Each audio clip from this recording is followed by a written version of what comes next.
खाली झोली तो भरती है, ठाकुर जी का भाव तो हृदय में उतरता ही है। साथ ही साथ कुल आदि का भी कल्याण, वह स्थान भी पवित्र होवे, आस पड़ोस अतिरिक्त समाज, यह नगरी, यह स्थान। पूर्व में ही, प्रारंभ में ही आपको बताया, जानते हैं ना, जब कथा होती है तो देवगण बड़े चक्कर लगाते हैं, हमें भी कथा सुनने को मिल जाए, हमें भी कथा सुनने को मिल जाए, लेकिन उन्हें कथा सुनने को नहीं मिलती।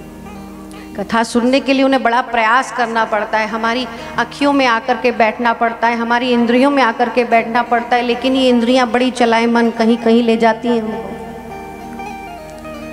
तो भगवत कृपा जिस पे हो जाए, इंद्रियों के माध्यम से कदाचित देवगणों के भी जब भाग्य जगे, तो समझना आज आप यहाँ पर उपस्थित जितने भी देवियाँ हैं ना, सब इंद्राणी रुद्राणियों से सब श्रेष्ठ हो। आप सब ताली बजाओ एक बार अपने लिए, क्योंकि ऐसा भाग्य। श्रीमद् भागवती वार्ता सुराणाम अपि दुर्लभा, ये देव दुर्लभी कथा है, ऐसी नहीं हाँ कि यूं ही मिल जाएगी। देवताओं के लिए जो दुर्लभ है वह कथा हमें सुनने को मिल रही है। ऐसा जीवन में बड़ा सौभाग्य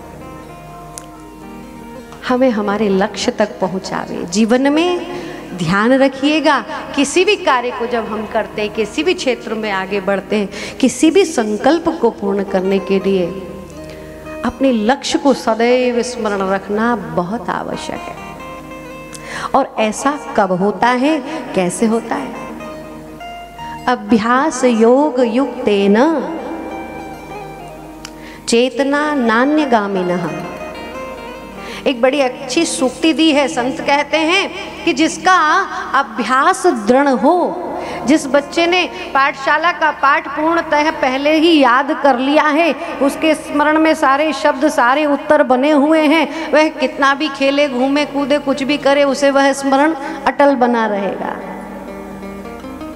श्री बजरंगबली हनुमान जी महाराज सेवाएं भी करते हैं और भीतर ही भीतर राम राम भगवत नाम का चिंतन लक्ष्य केंद्र में है। भगवत नाम के माध्यम से हमारा अभ्यास दृढ़ बनाती है। अब आप कथा सुन रहे, बीच बीच में ठाकुर जी का नाम आ रहा है, आपकी तो भैया आप जानो, वैसे तो मैं फिर भी कह दूं, कथा अभी हो रही है, बड़ा अच्छा लग रहा है।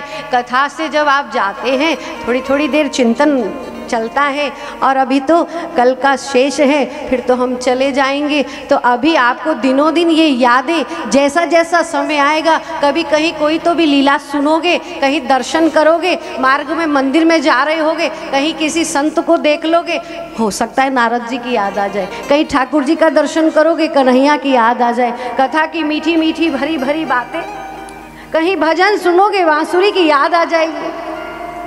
ये चिंतन, ये जो अभ्यास है, ये नाम है, ये रट लीजिए, ये नाम को जप लीजिए, इसको दृढ़ बना लीजिए, इसको हृदय में उतार लीजिए।